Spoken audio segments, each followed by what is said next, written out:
경제하는 사람들의 마음을 읽어보는 코너 호모 이코노미쿠스입니다. 2017년 KBS 뮤직뱅크 무대에선 걸그룹입니다. 4년 뒤인 올해 같은 노래로 같은 무대에 올랐습니다. 오랜 무명에 지쳐 이제는 가수를 그만두고 다른 일을 준비하려 했다는 그녀들은 어떻게 대중 앞에 다시 소환된 걸까요? IT 전문가 한국인사이트 연구소 김덕진 부소장과 알아보겠습니다. 네, 부소장님 안녕하세요. 네, 안녕하세요. 반갑습니다. 네, 방금 들으신 공명이 네, 롤린. 롤린이죠. 네. 브레이브걸스. 뭐 트렌드에 밝은 부소장님 같은 분은 춤도 좀 따라하실 것 같기도 해요.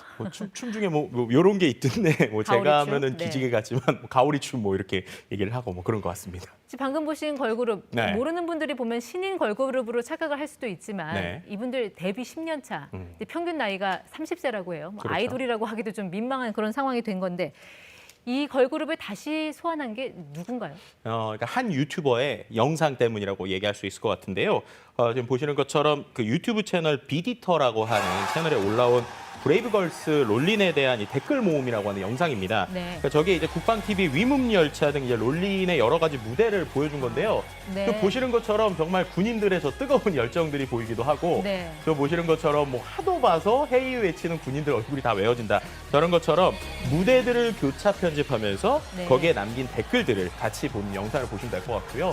뭐 저렇게 이제 정말 그 군인들의 뜨거움과 그리고 저기 무대를 즐기는 모습들이 네. 결국에는 어떻게 보면 많은 사람들에게 좀 재전송됐다라고도 볼 수 있을 것 같습니다. 그러니까 이 걸그룹의 공연 영상과 네. 또 이 군인들의 영상을 일종의 짜깁기 편집을 한 거군요. 네, 맞습니다. 뭐 현재 저게 이제 실제로 올라온 지 이제 한 달이 안 됐는데요. 저 영상 자체가 거의 지금 1000만 뷰를 앞두고 있습니다. 근데 그만큼 영상이 많이 소비되다 보니까 네. 또 반대로 음원 차트에서도 계속적으로 역주행을 하고 있는 모습이라고 볼 수 있을 화면 것 같은데요. 중간중간에 댓글이 계속 달리네요. 네, 어떤 맞습니다. 내용인지 좀 궁금해요. 또 보시는 것처럼 뭐 전쟁 때 들어주면 이길 것 같다 뭐 이런 식으로 심지어 이제 네. 밀보드 차트라고 그래서 군대 안에서 약간 군인들이 말하는 차트가 있는데 거기에서 실제로 제대하는 그 선임들이 후임들에게 이 노래를 네. 막 알려주고 간다 뭐 이런 얘기가 나올 정도로 좀 빌보드 차트가 아니라 네. 밀리터리 군인 네, 빌보드 맞습니다. 차트. 네, 그런 네. 얘기들도 있었고요. 또 이제 마지막에 있는 댓글 같은 경우에는 여성분들이 저런 댓글을 많이 다시더라고요. 저렇게 좋은 노래를 왜 남자들만 알고 있었냐. 네. 알고리즘이 뭐 이렇게 봐서 뭐 이제야 봐서 뭐 아쉽다 뭐 이런 얘기들처럼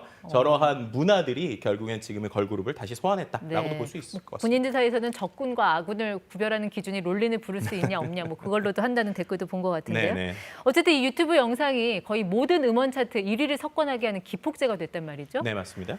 자, 이걸 어떻게 봐야 돼요? 이거 우연히 가져다준 행운일까요, 이게? 일단은 뭐 컨텐츠 자체가 워낙 좋고 음악이 좋은 것도 분명히 있고요. 그리고 또 한 가지는 유튜브 알고리즘을 우리가 빼놓을 수 없을 것 같아요. 네. 이른바 최근에 이제 유튜브 알고리즘에 대해서 이런 뭐 유행어도 있습니다. 알고리즘에게 간택당했다.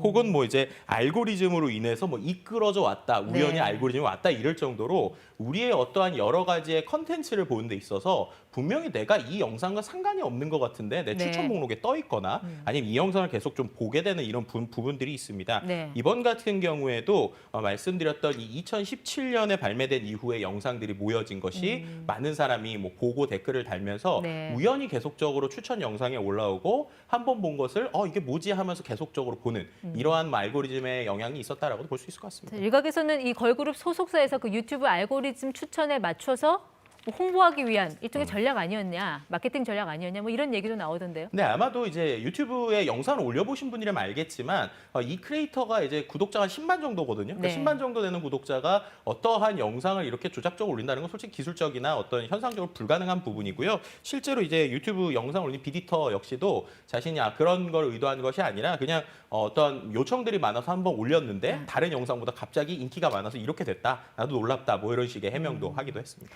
어쨌든 누리꾼이 만든 영상물이 좀 잊혀졌던 어떤 걸그룹 팀에게는 재도약의 기회를 준 거잖아요. 그렇죠. 근데 이분들이 원조는 아니에요. 네, 역주행의 맞습니다. 원조? 네. 어떻게 보면은 역주행하면 떠오르는 그룹이 아마 EXID를 떠오르실 것 같은데 2014년에 EXID라는 그룹의 위아래 무대, 그러니까 이른바 직캠이라고 표현하는데요. 네. 한 팬이 찍어준 영상 때문에 많은 사람에게 인기를 끌게 됐어요. 그리고 이제 그 이후에 저 그룹의 뭐 실력이나 이런 것들이 사람들에게 이야기를 들으면서 계속 뭐 4개월 이상 음원 차트를 이제 강타를 했었는데요. 네. 이러한 변화들이 국내만 있던 건 아닙니다. 심지어 이제 해외에서도 이런 일들이 일어나는데 최근에 보면 일본의 한 여성 가수인 마츠바라 미키라고 하는 가수가 있어요. 네. 근데 이 가수는 이미 돌아가셨습니다. 그런데 유튜브에서 갑자기 인기를 끌게 돼요. 네. 인기를 끌게 되면서 40년 전에 발표했던 한밤중에 뭐 문스테이 위드미라고 하는 곡이 있는데 이 곡이 이제 지난해 12월 세계 최대 음악 플랫폼이죠 스포티파이에 글로벌 차트에서 글로벌 바이럴 차트 2주간 1위를 등극합니다. 그 유튜브 알고리즘이 결국은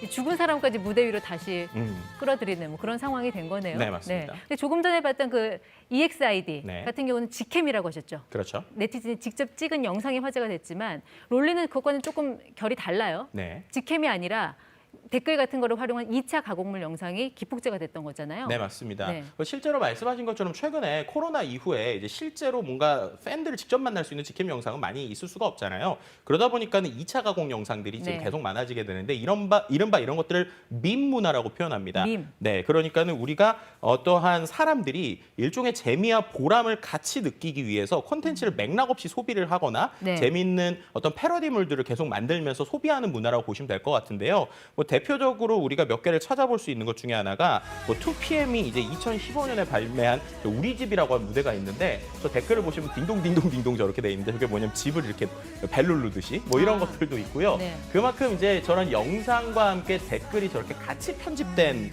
어떻게 보면 어떤 영상 컨텐츠라고 보시면 될 것 같고요. 저런 식으로 뭔가 즐거움을 주다 보니까 네. 사람들에게 다시 음원이 들려지는 이런 부분도 있었고요. 또 지난해 음원 차트에 아이유의 첫 자작곡인 내 손을 잡아라고 하는 곡이 또 이게 또 최근에도 계속적으로 올라오고 있는데 이게 리메이크가 아니라 네. 그냥 예를 들면 10년 전 그 음원이 다시 이제 복귀가 되는 거예요. 근데 그게 보면 과거에 있은 콘서트 실황 현상 때문에 이게 다시 밈으로서 뭐 복귀되는 네. 이러한 현상들이 지금 나오고 있다고 볼 수 그러니까 있습니다. 이제 연예인들은 대중의 선택도 받아야 되지만 네. 유튜브 알고리즘의 선택을 또 받아야 되는 거잖아요. 네, 그러면 맞습니다. 알고리즘이 이렇게 추천해주는 영상은 어떤 기준으로 잘해주는 거예요? 그러니까 이것을 알고 싶기 위해서 많은 사람들이 연구를 하는데 이제 정확하게 유튜브에서는 공개는 하지 않았고요. 근데 지금 대부분에 나오면 제일 포인트는 사용자들을 오래 머물게 하는 컨텐츠입니다. 시청 시간. 네, 그럼 이제 말씀하신 대로 시청 시간이 이제 가장 중요한 부분이고요. 조회수가 아니고 시청 시간이에요. 네, 그러니까 예를 들면 예전에 치면 예전엔 조회수가 좀 중심이었는데 지금은 얼마나 그 영상을 끝까지 오래 보느냐가 이제 상당히 중요한 지표로 최근에 좀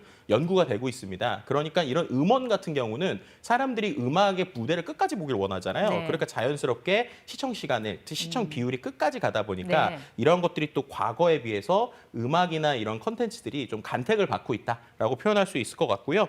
이러한 역주행을 하고 있는 대부분의 컨텐츠가 말씀하신 것처럼 컨텐츠도 좋지만 끝까지 보여주는 시청 네. 시간이 최근에 좀 중요한 요소로 떠오르고 있다고 볼 수 있을 것 같습니다. 관심 있는 영향을 계속 이어서 보여주니까 뭐 보는 사람 입장에서는 편하긴 한데 네. 이게 자칫 내 취향이 아니라 어떤 기계, 유튜브의 취향에 내가 따라가는 거 아니냐 하는 그런 우려도 있긴 있어요. 네, 맞습니다. 이제 심지어 최근에는 뭐 유튜브 알고리즘 자체가 하나의 유머 코드로서도 쓰일 정도로 갑자기 이게 왜 올라오지? 막 이런 얘기들이 있을 텐데요. 그만큼 우리가 예전보다 유튜브 영상을 많이 보다 보니까 당연히 그 안에서 이 플랫폼은 계속적으로 사용자가 오래 있기 위해서 많은 영상을 추천해주고 있고요. 그것이 네. 오히려 사용자들에게 일종의 피로감을 주고 있다라고 하는 비판들도 지금 일어나고 있는 게 현실입니다. 네, 자 올해 또 어떤 숨어있는 아티스트 또 어떤 명곡들이 또 세상 위로 드러날지 좀 기대를 갖고 지켜봐야겠네요. 네. 지금까지 호모 이코노미쿠스 김덕진 부소장 함께했습니다. 고맙습니다. 네, 감사합니다.